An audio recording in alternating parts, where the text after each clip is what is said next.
Javier Velázquez Quesquén. Javier Velázquez Quesquén, del Partido Aprista. Veterano Javier Velázquez Quesquén, congresista, muy buenas noches. ¿Cómo estás? Buenas noches, Cristian. Buenas noches y bienvenidos a las 5 de las 7. Como cada día hemos escogido 5 asuntos para que nos permita entrar a comprender lo que está pasando en nuestro país y la manera como las cosas están cambiando. Esos temas tienen una predominancia hoy judicial, investigaciones, cuestionamientos, pero también hay temas puramente políticos y económicos. Y para eso hemos invitado a 2 personas de mucha experiencia a las que presentaremos después de mostrar nuestros titulares.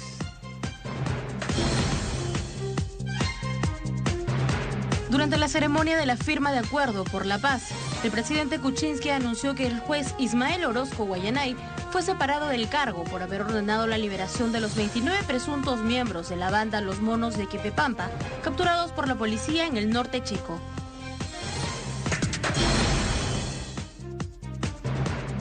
El presidente del Banco Central de Reserva, Julio Velarde, consideró que la elección de los nuevos directores no cambiará la política monetaria del país. En tanto, congresistas del Frente Amplio exigieron que se reconsidere la elección de los 3 nuevos miembros del BCR, al considerar que habrían sido fruto de una arbitrariedad.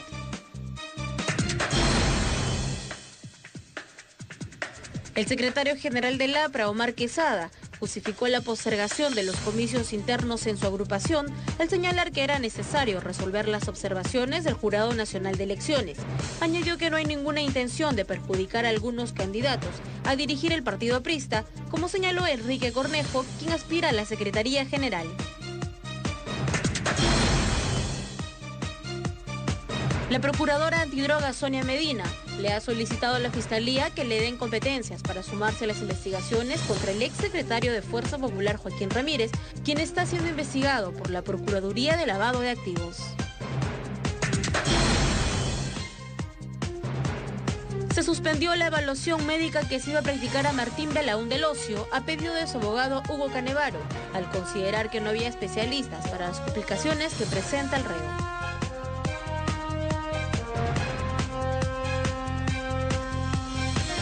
Nuestro primer tema tiene que ver con una decisión judicial que produjo conmoción, en primer lugar en el seno de la policía, pero en muchos sectores de nuestra sociedad. Un juez supernumerario de Huaral, en el norte de Lima, decidió que 29 procesados que habían sido capturados después de investigaciones sumamente rigurosas, con interceptaciones telefónicas y con informantes de la policía, no merecían estar en prisión preventiva, que perfectamente podían vivir en sus casas y presentarse a dar explicaciones judiciales.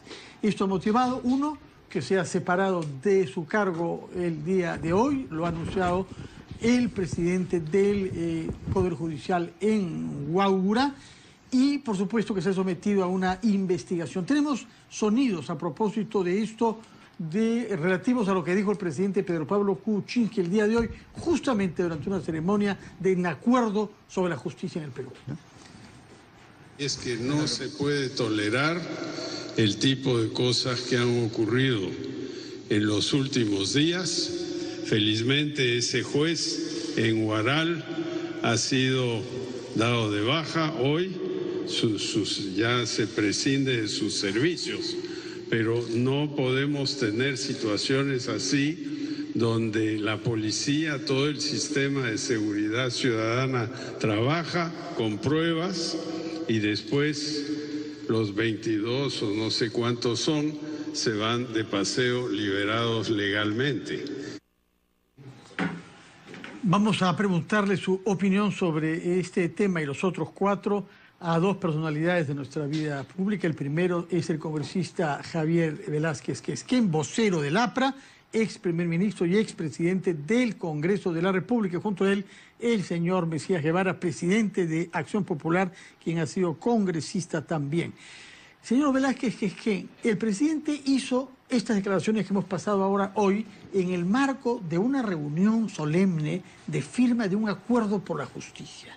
¿No nos está pasando en general que en vez de comprender bien y de respaldar o de cuestionar, pero de ocuparnos de un acto general que tiende a modificar el funcionamiento del Estado, estamos concentrándonos en casos puntuales. Hay una irritación de la sociedad, como lo muestra el hecho de que la noticia no sea que se firmó el acuerdo por la justicia, sino que el presidente en ese contexto dijo que este juez ya no estaba más en el Poder Judicial. Bueno, muchas gracias y quiero saludar a mi ex colega del Parlamento, Mesía. Quiero decir que parece una línea de conducta permanente en el gobierno actuar reactivamente. La Comisión de Integridad es la respuesta al asesor Moreno. Ahora se precipita, yo confío mucho en la seriedad de Marisol Perestello, la ministra de Justicia, pero comparto tu opinión. Este acuerdo por la justicia para todos debió ser la nota relevante. El tema de discusión ahora, porque lamentablemente en el tema de este mal juez que liberó a esta banda de crimen organizado, tiene que ver con un tema más policial y jurisdiccional que se tiene que establecer nivel de responsabilidades. Yo he escuchado, por ejemplo, a juristas, a penalistas reconocidos, ¿cómo es posible que el fiscal haya entregado esta investigación compleja con indicios de que esta es una banda y que tiene que estar comprendida dentro del crimen organizado, la hayan dejado en manos de un juez supernumerario, o sea, un puesto a dedo por el presidente de la Corte, que a veces no miran la historia, sino la billetera, y que pasa lo que pasa? Cuando este caso, por su complejidad, bien el fiscal pudo pedir que se viera en una sala nacional en Lima y se tomaba todas las garantías. Además que hay un procurador del Ministerio del Interior también que acompaña el proceso, que también tiene la facultad de solicitar que se cambie la sede judicial. Exactamente. Por eso le digo que este es un tema que hoy día ocupa los titulares y que no permite evaluar en detalle este acuerdo que se está promoviendo. Hemos visto hoy día al presidente del Consejo Nacional de la Magistratura, al presidente del Poder Judicial, al Ministerio Público. Pero ya el Ministerio Público hoy día, por ejemplo, en este tema de este acuerdo, para cubrir, por ejemplo, su presupuesto ordinario hasta fin de año necesita 350 millones de soles. Y lamentablemente las reformas que supuestamente se están implementando en el país carecen de lo fundamental. Cualquier esfuerzo por reformar alguna de las instituciones fundamentales aquí, en este caso, de generar un acuerdo y un compromiso institucional de todos los responsables de enfrentar al crimen, va a suponer necesariamente recursos. El Poder Judicial necesita digitalizar mucha de la información que hoy día todavía está en tomos cosidos como si fuera en el siglo XIX. El Ministerio Público hoy día tiene un nuevo rol, y eso es lo que tiene que entender el gobierno. Tiene un nuevo rol. Antes, con el mecanismo inquisitivo, el fiscal y el juez actuaban las pruebas contra los investigados. Hoy día no. Toda esta tarea ha sido entregada al Ministerio Público, de promover la investigación y entregarle al juez una acusación, una imputación ya construida, y el juez, como árbitro, dirimirla si procede o no procede. Entonces, al tener esta nueva responsabilidad, el Ministerio Público necesita recursos. Y usted ve, no ahora, toda la semana vemos reportajes de cómo los fiscales están en un cubículo de 1 metro cuadrado, claro, con los expedientes que le llegan al cuello. Entonces, señor Mesías Guevara, tiene que haber compromiso político. Usted tiene una experiencia de terreno porque ha sido congresista de una región del Perú que tiene las mismas dificultades que las demás, pero tiene una visión naturalmente nacional en virtud del cargo que ejerce de ser presidente de un partido. ¿Siente que hay una irritación de los ciudadanos que sienten que no se están respetando sus derechos a la seguridad? Buenas noches, Fernando. Buenas noches. Javier, es un gusto una vez más estar acá con ustedes. Fíjense que lo que está ocurriendo es simplemente más de lo mismo. La irritación siempre ha existido. Lo que pasa es que ahora, como que estamos al inicio de un nuevo gobierno y que ya que la luna de miel empieza a terminarse, entonces ya irrumpe, se da a conocer este malestar. Lo que existe, Fernando y Javier, a mi entender, es de que existe un círculo vicioso que debería de ser virtuoso.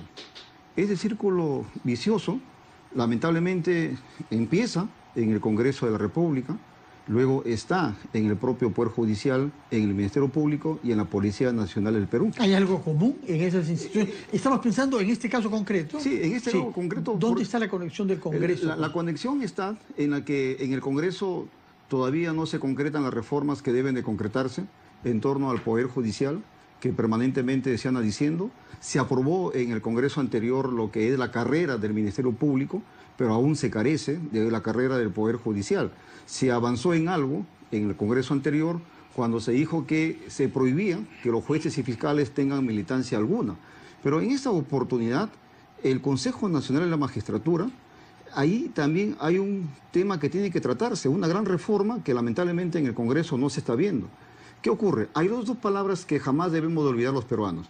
La primera palabra es la provisionalidad y la segunda palabra es la ratificación.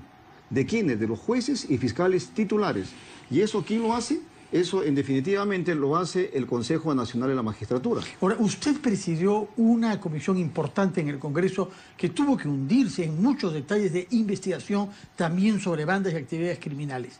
¿Qué cosa es lo que falla en concreto? Porque usted tiene razón sobre las reformas de fondo, pero en este caso, ¿cómo es posible que un trabajo minucioso de la policía se eche a perder por la decisión de una sola persona sobre el cual nadie había prestado atención? Porque aparentemente el señor tenía pésimos antecedentes. Estoy hablando del señor Ismael Felipe Orozco. Y es que ahí viene la relación estrecha entre el Poder Judicial y lo que es el Consejo Nacional de la Magistratura.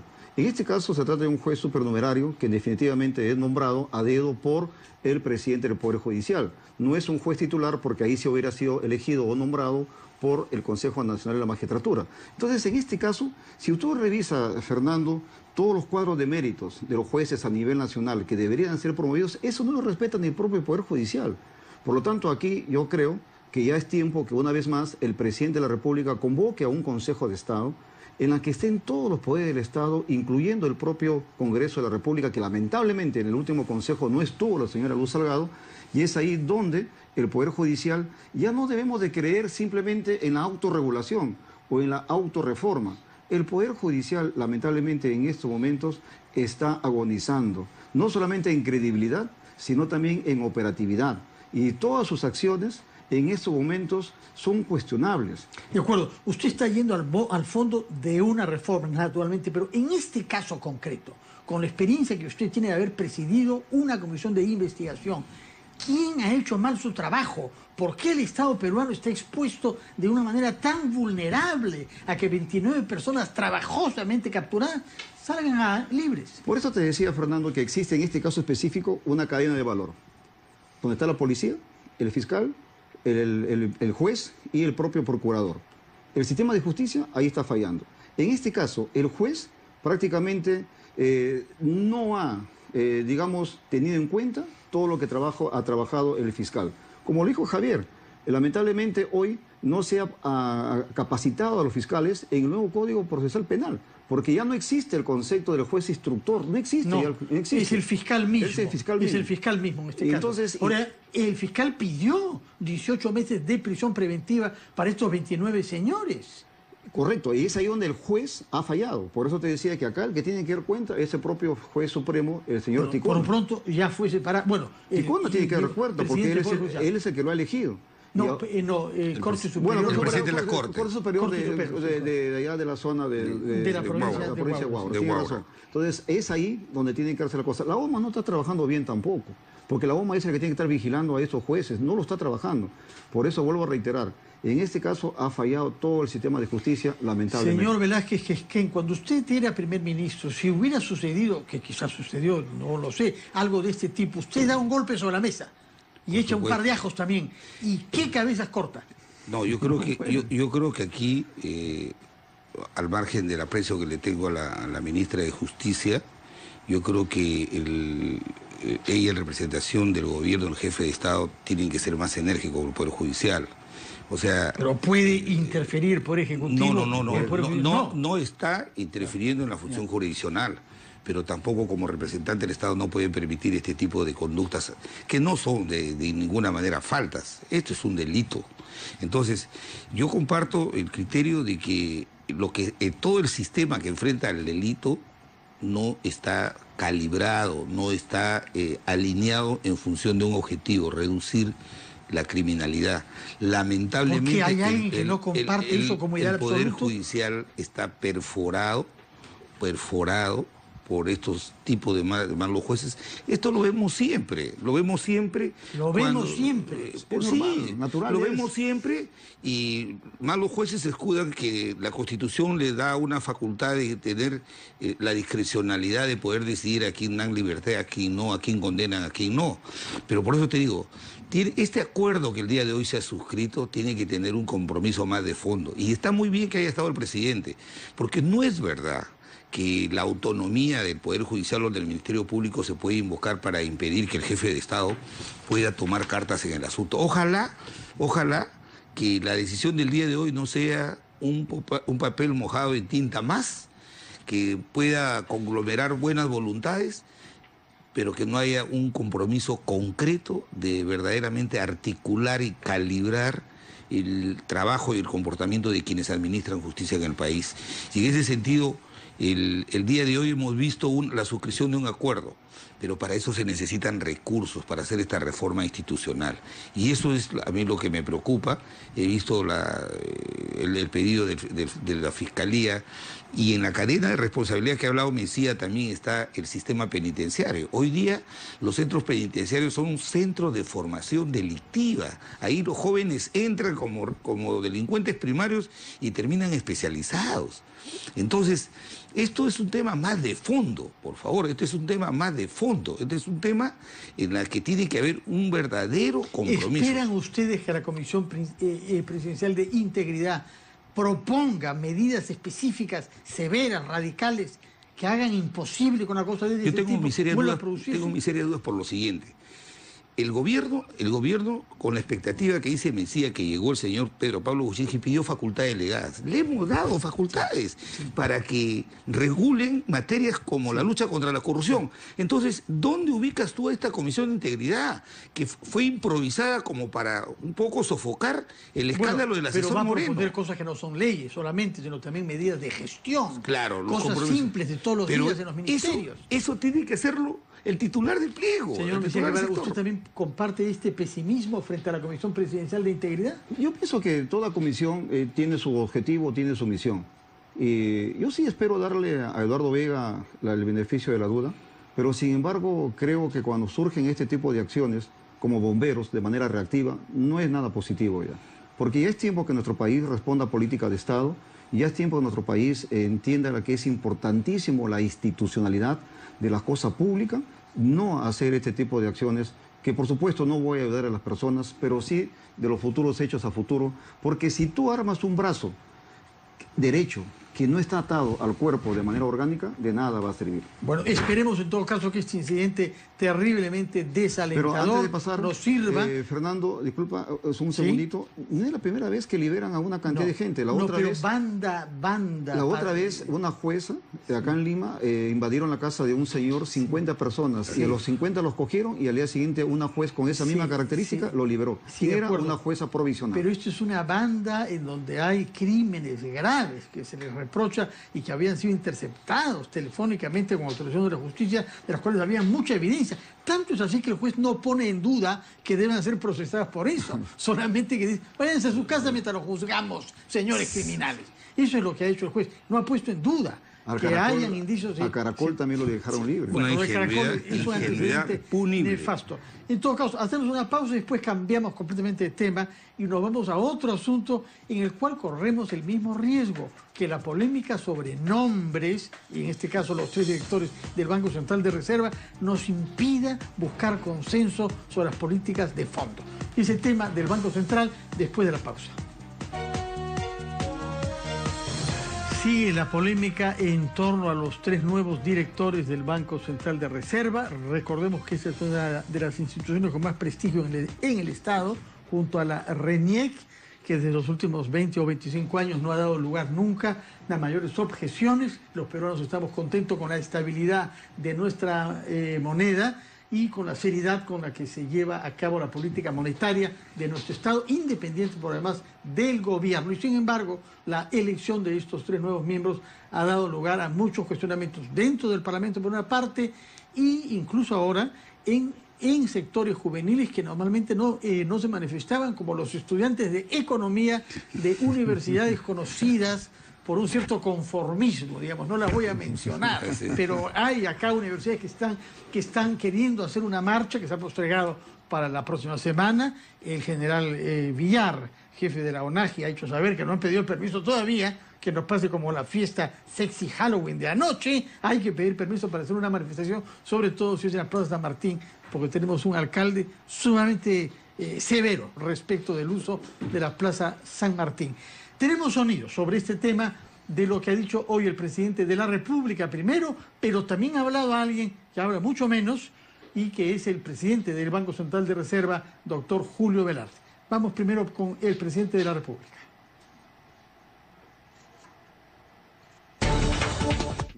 No le encuentro otro tema. Está en campaña, ha evidentemente tratado de victimizarse, lamentablemente. Bueno, vamos a ver si más adelante podemos hacerles ver y oír lo que dijo el presidente de la República, pero se mostró relativamente reservado, menos, digamos, favorable a la decisión que lo que expresó hace 2 días, donde hizo un elogio de Klimper. Aquí dijo que él había nombrado a 4 de probada independencia y competencia técnica, mientras que el Congreso había preferido escoger políticos. Señor Velázquez, es que usted es uno de los actores, como vocero del APRA, partido que propuso a uno de los 3 nuevos miembros, el señor Rafael Rey. Primero que el doctor Julio Velarde cierra este capítulo de una confrontación innecesaria. La política monetaria, como lo ha dicho, en los últimos 10 años ha tenido un buen capitán del barco que tiene credenciales para conducir de este tipo de embarcaciones de matrícula internacional. Julio Velarde no es cualquier banquero, es reconocido en el planeta como uno de los mejores. En 2015 creo que tuvo reconocimiento. Si él y la mayoría que ha puesto el gobierno garantizan la política monetaria, lo que pasa es un exceso, en el caso de la gente de izquierda, apoyada por algunos sectores, quieren cuestionar... Pero quiero decir lo siguiente. Dos parlamentarios de Acción Popular votaron pequeño detalle, señor. Han sido cuestionados. O sea, de 3, 2 votaron a favor de Klimper, por favor. Y te quiero decir lo siguiente. Mira, hay una universidad privada que ha tomado casi el control del Ministerio de Economía. ¿Cómo así? Entonces, por supuesto. Es una primicia de RPP. Esta marcha... Una universidad privada ha tomado el control del MEF. Donde echa su maestría, Javier. Sí, pero está bien. No será la misma donde han estudiado 4 de los 7 directores del Banco Central de Reserva. Exactamente. Entonces, yo no creo que el tema de la función de economista sea patrimonio de una sola universidad, pero además te digo lo siguiente. El Parlamento es una institución política y ahora se quiere cuestionar, por ejemplo, dice, la honestidad de Rafael Rey. Rafael Rey no solamente... Yo no he visto a nadie que cuestione escúchame pues, Fernando. Lo han cuestionado no en su honorabilidad, sino en su conocimiento. Eso sí. Mira, no quiero relativizar la importancia de ser miembro... Pero es un hombre honesto, pues, pero es un hombre honesto. Es un hombre honesto. En ese sentido, ha sido honesto en decir... Él va a ser miembro de un directorio y lo que va a seguir es la política monetaria. Mira, con este criterio también en el futuro vamos a cuestionar a los embajadores políticos que nombra el Poder Ejecutivo, porque no tienen de repente experiencia en el tema diplomático. Pero hay secretarios generales del partido nombrados embajadores. Sí, pues. No, yo te digo lo siguiente, pero el hecho que sean militantes o dirigentes de un partido democrático, eso descalifica a una persona. Cuando yo he sostenido, por ejemplo, el tema de Rafael Rey, que ha sido un hombre de Estado, es un hombre que ha sido ministro de Defensa, ministro de la Producción, ha sido parlamentario. Yo no creo que él pueda tener siquiera el sentimiento de querer perturbar una línea de política monetaria que la ha marcado el presidente, el doctor Julio Velarde, y que le ha dado no solamente tranquilidad, sino prestigio al Perú frente a los agentes económicos.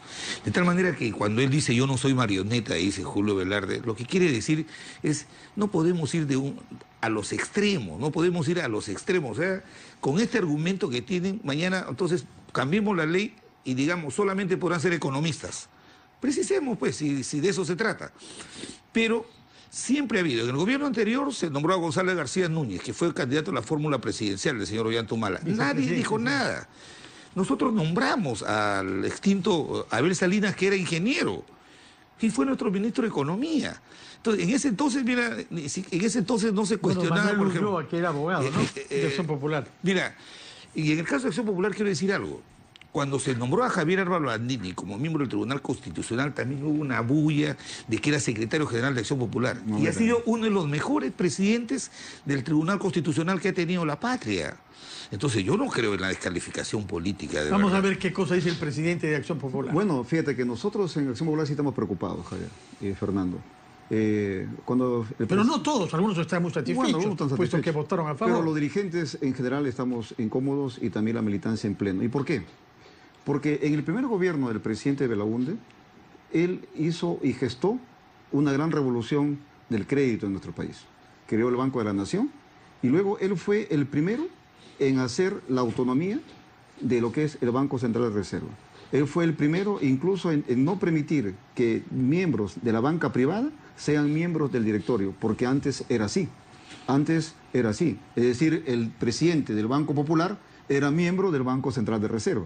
Entonces, si Fernando Belaúnde Terry, cuando fue presidente, dijo no, este lugar no es para ustedes, vayan a gestionar sus bancos de manera privada, de manera satisfactoria, pero no en el manejo de la cosa pública. Entonces, en ese sentido, nosotros estamos muy preocupados. Fernando Belaúnde Terry siempre fue respetuoso de la autonomía del Banco Central de Reserva. En su gobierno, Richard Webb fue el presidente del Banco Central de Reserva. Manejó... Segundo gobierno. Sí. El segundo gobierno manejó con absoluta autonomía y libertad e independencia. Incluso hay una anécdota que siempre lo contamos. El último día, o un día antes de la elección presidencial en el año 1985, cuando Javier Álvarez era candidato, el día anterior, Richard Webb, en honor a su autonomía, hizo todo un desembalse, haciendo que los precios al siguiente día estén por las nubes. Aplicó lo que se llamaba en ese entonces un gasolinazo, con toda su autonomía. Y es por eso que nosotros en Acción Popular estamos sumamente preocupados de que pretenda coparse lo que es el tema del Banco Central de Reserva. Pero ¿cuál sería el objetivo? ¿Por qué copar? ¿Qué quiere decir usted con copar? Yo pienso que en estos momentos el fujimorismo está en un afán de demostrarle al Ejecutivo que ellos tienen fuerza, y diciéndole por si acaso nosotros tenemos fuerza y vamos a decirles, a hacerles notar en todos los ámbitos.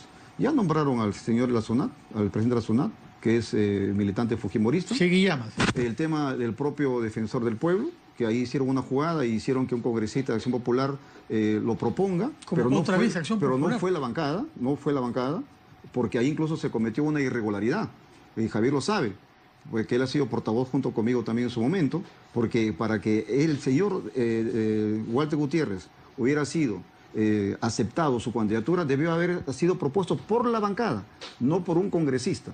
Entonces, un congresista... Correcto, señor Velázquez Quezquén, confirme usted esta sutileza procedimental. Está equivocado, discúlpame fraternalmente.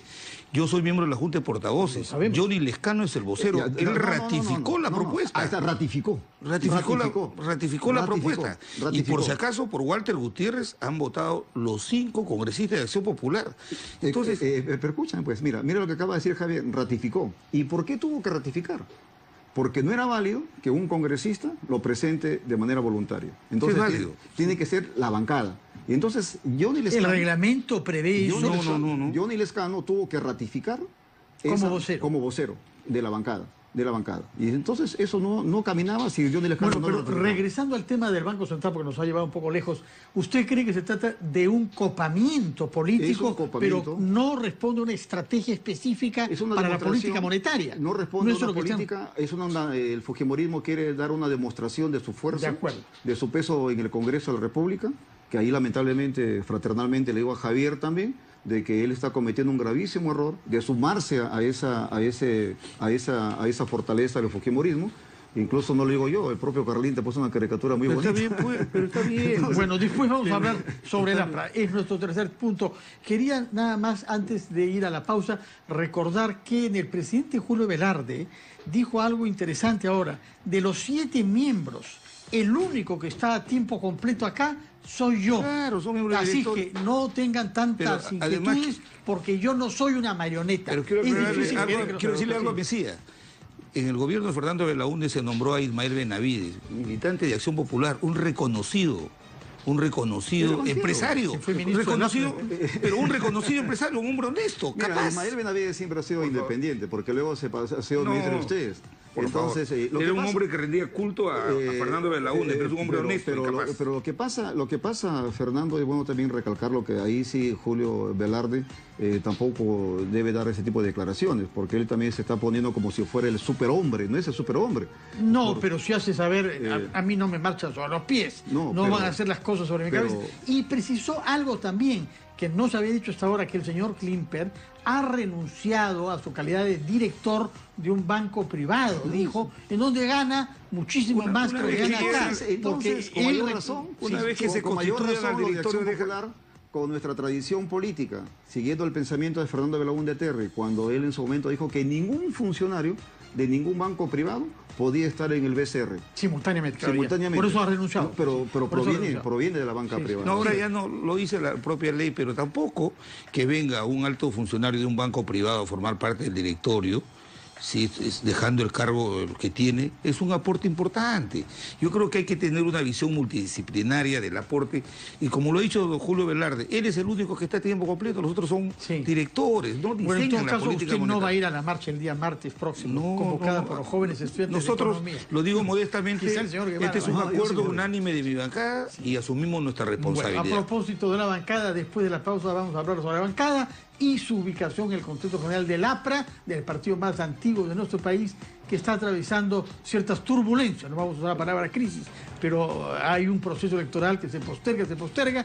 Nos han prometido que para el Día de la Fraternidad, el aniversario de Aya La Torre, el 22 de febrero próximo, todo estará clarificado, un solo secretario general, un comité electoral y un comité político. Ya nos dirá el señor Velázquez Quesquén cómo se va a conseguir todo esto, y sin duda el señor Mesías Guevara aprovechará para comentarnos algo a propósito de su propio partido, que tampoco es un modelo de unidad interna. Pausa y regresamos. Nuestra democracia, todo el mundo lo sabe, necesita partidos sólidos, con dirigentes legítimos y con propuestas racionales que sean fruto de un debate por parte de los militantes y que puedan ser expuestas a la sociedad. El APRA está viviendo en un proceso electoral que se ha prolongado en un poco. Hay un candidato que vas a hablar mucho de él, Enrique Cornejo, que es conocido porque fue candidato a la Municipalidad Metropolitana de Lima y se desempeñó en los dos gobiernos del APRA en el pasado. Hoy hizo algunas reservas sobre la línea que ha adoptado el partido. Algunos creen que bajo su influencia de alianza estrecha con el fujimorismo. Dice que no le hace bien al APRA. Y uno de los dos secretarios generales le ha contestado, el señor Omar Quesada, que tampoco le hace bien al partido tirarle piedras a Alan García. Vamos a ver si tenemos una grabación de lo que Omar Quesada declaró hoy. Porque está en campaña. Ya, y eso no le encuentro otro tema. Está en campaña, ha evidentemente tratado de victimizarse, lamentablemente, Enrique, diciendo que hay unas manos negras en contra de su candidatura, cuando esto el tratamiento es para todos los otros candidatos. Me ha vinculado al presidente Alan García diciendo, no, Omar es muy cercano a Alan García, y entonces está en contra de para arriba. ¿Ha perdido peso dentro del APRA? ¿Alan? Sí. No, lo que hay ahora es que, aprovechando de los resultados electorales, ha de repente surgido por ahí soterradamente un antialanismo para ganarse mediáticamente algo. Y eso no está permitido. Así es de que vamos a un proceso y esperemos que el proceso de renovación y lo más pronto posible. Bueno, señor Velázquez Quesquén, tenemos la gran suerte de que usted está presente y suele ser un hombre de conciliación, usted, ¿no? Usted es del partido de la bisagra, me imagino que dentro de la bisagra también jugará un rol de bisagra. Mire, a mí me parece, yo lo veo muy positivo este debate que hay al interior del partido. Tener un candidato como Enrique Cornejo es muy bueno, y hay otro chico, Renzo Ibáñez, está Nidia Vilches, hay 6, 7 candidatos. Entonces lo que sucede es que estamos viviendo ya esta oleada del reglamentarismo del Jurado Nacional de Elecciones. Entonces, el mandato nuestro se venció hace 2 años. Entonces se avecinaba el proceso electoral y se extendió hasta después de las elecciones, en las que evidentemente con la derrota del 10 de abril, al día siguiente, personalmente yo renuncié irrevocablemente. Estoy esperando que el Congreso elija quién me reemplace. con ese criterio de no voy a participar en los cuadros, en estas elecciones dirigenciales. No va a participar. No, yo no voy a participar. Va a ser un militante de base. Exactamente, y voy a dedicarme a mi labor parlamentaria y volver a la función académica que siempre he tenido en la universidad. Pero yo creo que estas discrepancias se deben al calor de la campaña electoral. Yo creo que, como le dije ahora del Castillo a Mauricio, que hemos tenido una reunión, el partido necesita reinventar su organización. Necesitamos ser nuevamente ese cinturón de transmisión de la voluntad popular y hacer la voluntad estatal hoy día que... Pero la clave es tener un secretario general indiscutible. Exactamente. Ya. Pero nada va a funcionar en lo que debe ser el relanzamiento del partido si no vamos por el camino de la unidad. Yo sé que Enrique lo va a entender, porque Enrique no solamente es militante, sino ha sido un buen ministro, ha sido un buen funcionario. Entonces, me parece que los entornos de los es un buen comandos rector universitario también, ¿no? Rector. Ahora es rector Sí. de una universidad, pero eso nadie le cuestiona, toda la vida ha sido docente en las mejores universidades del país. Pero quiero decir lo siguiente, que este tipo de discrepancias se dan al calor de esta contienda electoral, y lo que nosotros debemos hacer es tomarnos el tiempo para cumplir con las exigencias del Jurado Nacional de Elecciones.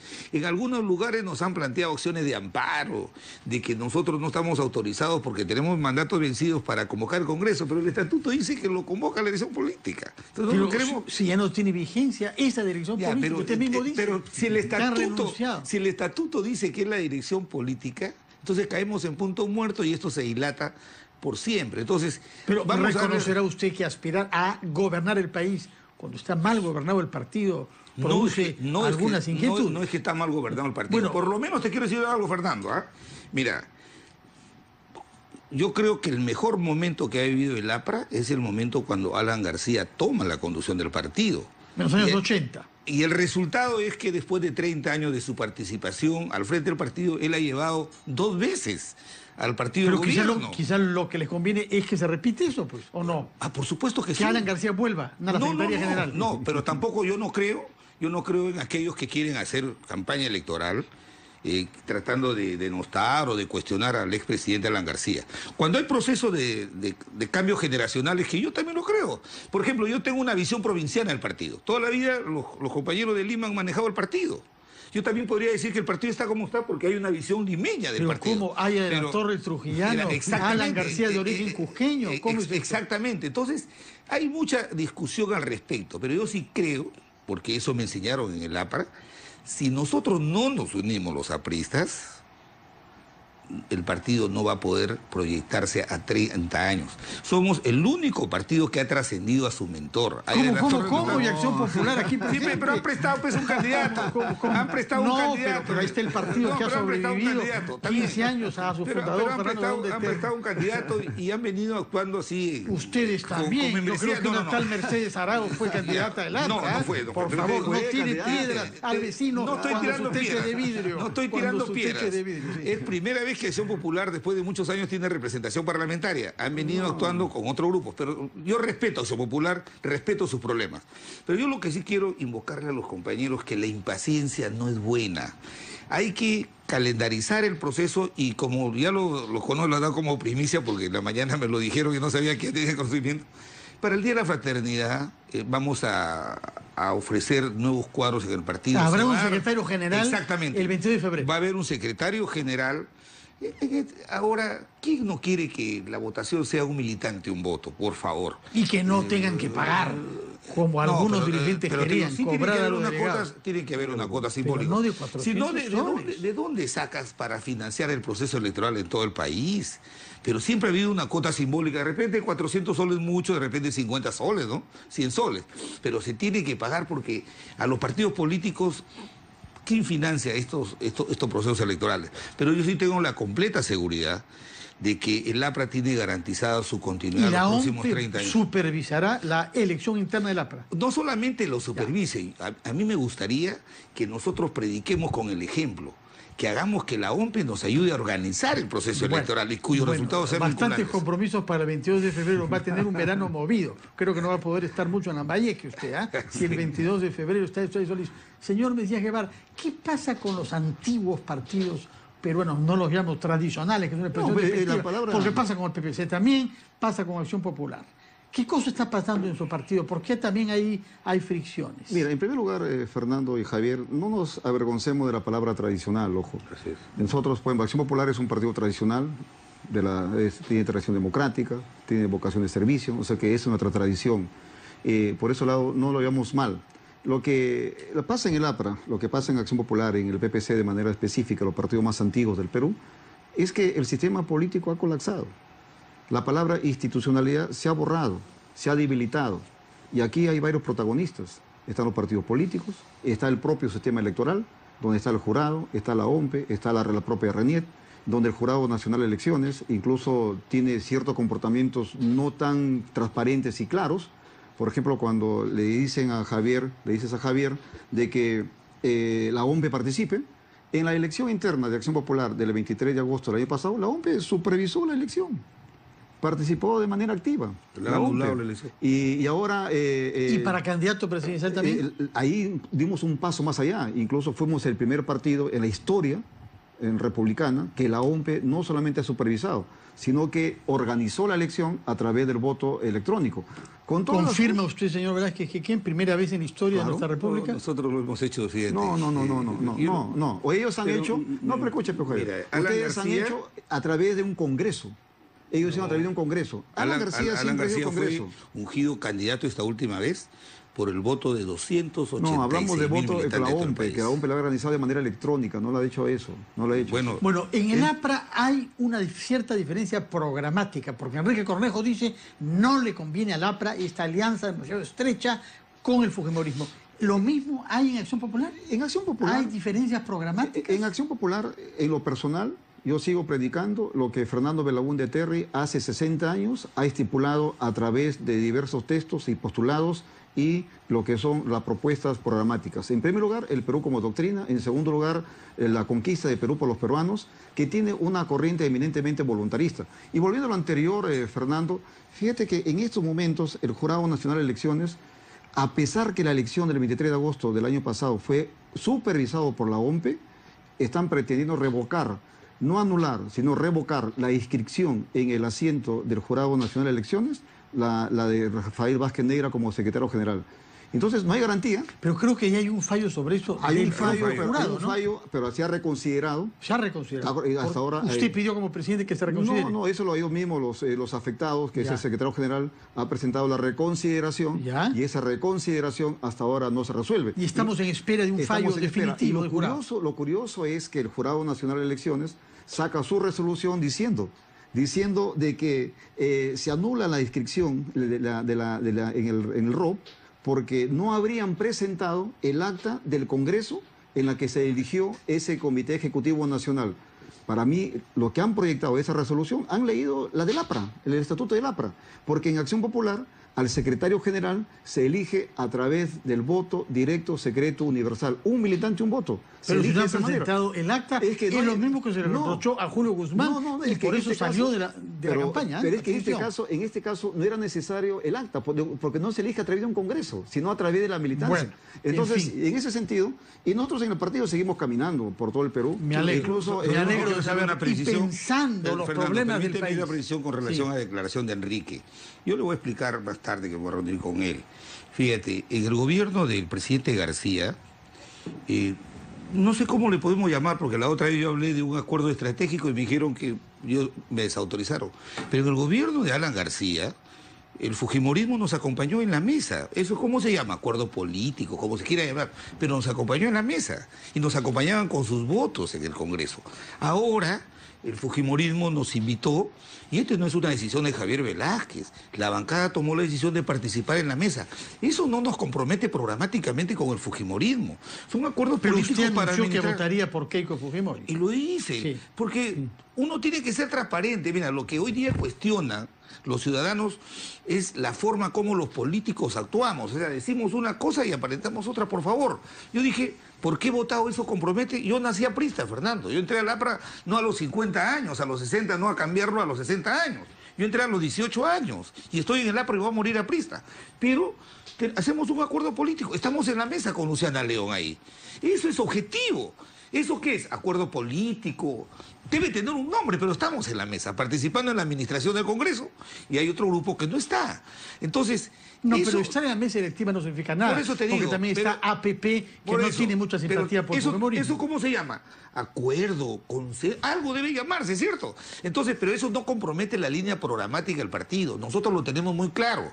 Y ¿Porque por eso, tiene discrepancias con el fujimorismo usted? Ah, por supuesto. ¿Sobre qué puntos? Por supuesto que sí. ¿Sobre qué puntos? Sobre muchos puntos que sería extenso hacerlo. Ya. Lo que yo no sí lo hemos escuchado mucho ahora. Pero ¿por qué? Si no son nuestros adversarios ahora. Si hubieran pasado a segunda vuelta, nosotros fácilmente los hubiéramos derrotado. Yo sí creo que es un complejo de algunos que el APRA no pueda vencer al fujimorismo. Yo sí creo que lo podemos derrotar en todas las instancias. Fundamentalmente en confrontar, por ejemplo, quién tiene más apego a los valores democráticos, por ejemplo. Tenemos mucho que contar al respecto. Mientras que nosotros hemos sido perseguidos, ¿no? Ellos han sido persecutores. Entonces, hay mucho en la materia económica y materia social que podemos trabajar.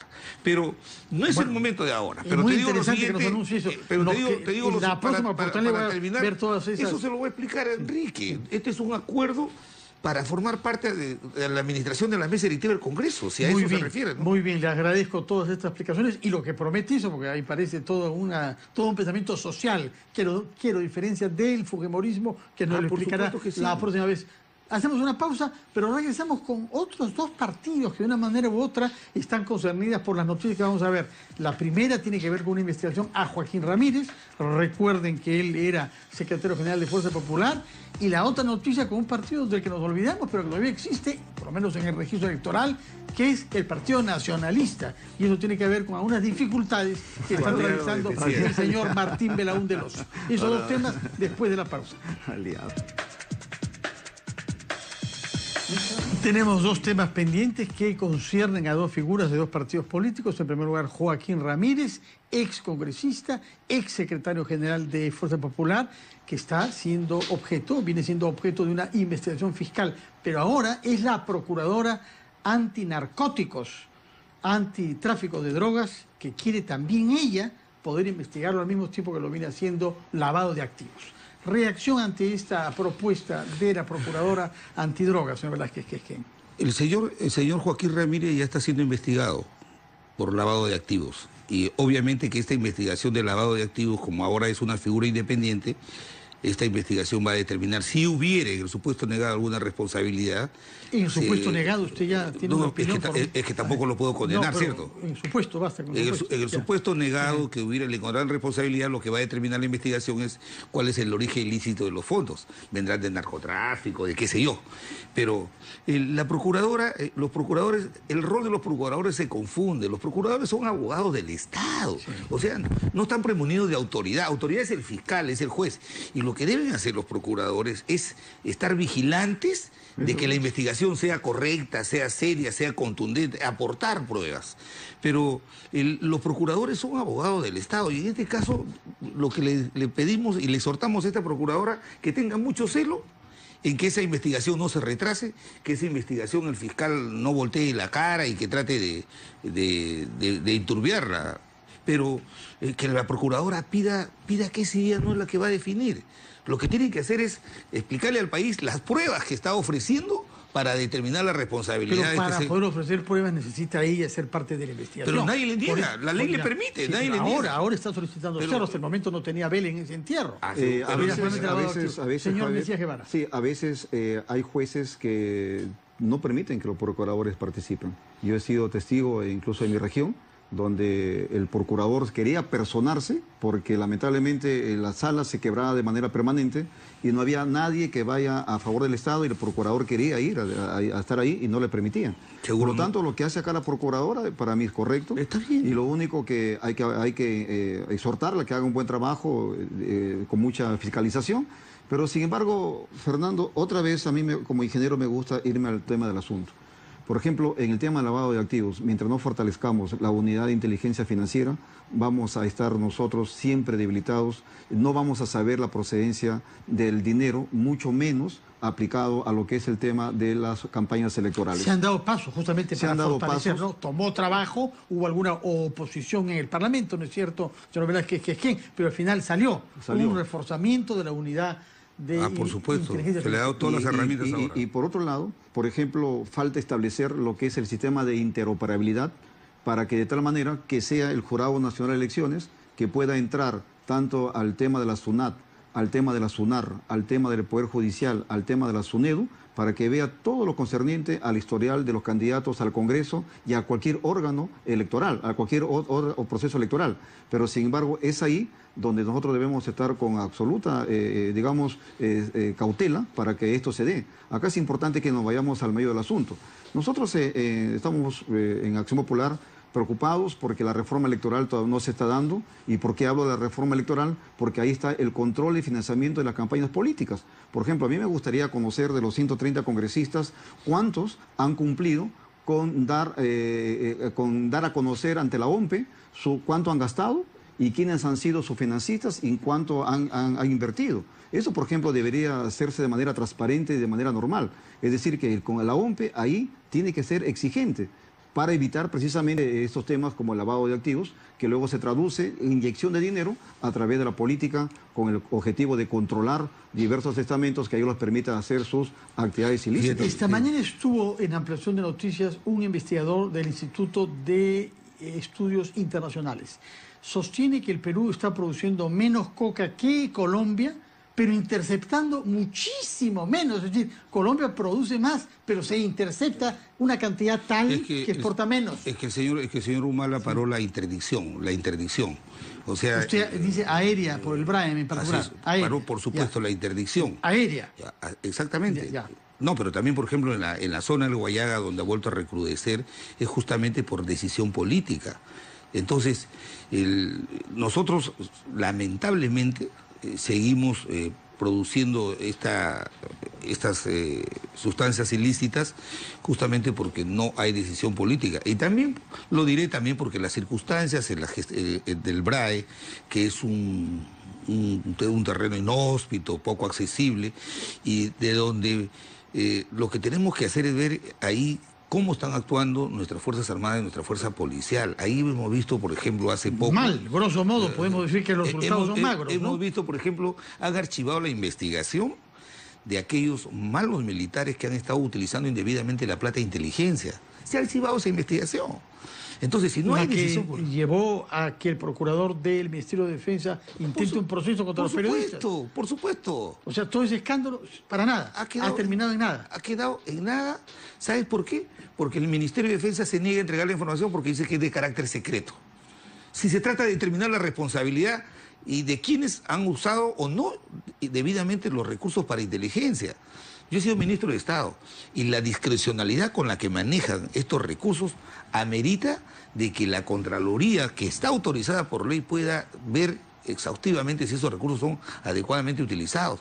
Pero no puede haber un sector que esté negando la información porque se corre el peligro de que esta investigación sea archivada y va a ser nuevamente un escándalo nacional. El tema es muy amplio y el tiempo corre rápido. Señor Mesías Guevara, usted con su experiencia como investigador en el Congreso, el señor Belaúnde Locio, recuerda muy bien las condiciones en que fue detenido. 5 meses en una clínica privada para cumplir prisión preventiva. Reacciones, qué buen seguro médico debe tener, ¿no? No solamente eso, sino que acá una vez más regresamos a la gran pregunta. ¿Qué está haciendo el Poder Judicial? ¿Qué está haciendo el Ministerio Público para que permitan este tipo de guayerías? Porque lamentablemente ahí una vez más creo yo que hay una absoluta irresponsabilidad, negligencia por parte del Poder Judicial al respecto. Antes de concluir la entrevista, Fernando, yo quisiera decir que en Acción Popular estamos viajando a nivel nacional. Yo acabo de llegar de Jaén en estos momentos. He venido ya no vengo por Chiclayo, antes venía por Chiclayo. Directo, aeropuerto de Jaén. El aeropuerto de Jaén. Tienen suerte, ¿eh? Y este aeropuerto de Jaén para nosotros tiene mucho significado en lo personal. Ese aeropuerto fue iniciado por mi señor padre y cuando fue diputado con Fernando Belaúnde Terry, y ahora en mi calidad de congresista yo puse un granito de arena para que se concluya este aeropuerto. Nos alegra mucho, ojalá que pronto podamos ir a Jaén. Muchas gracias por su presencia, señor Mesías Guevara, señor Velázquez Quesquén, que tengan una buena semana de representación. Usted que sigue siendo... Pero mañana vuelan Valle. Sí, no, bueno. Va a estar 2 días en Chile. Muchas gracias, que tengan buenas noches.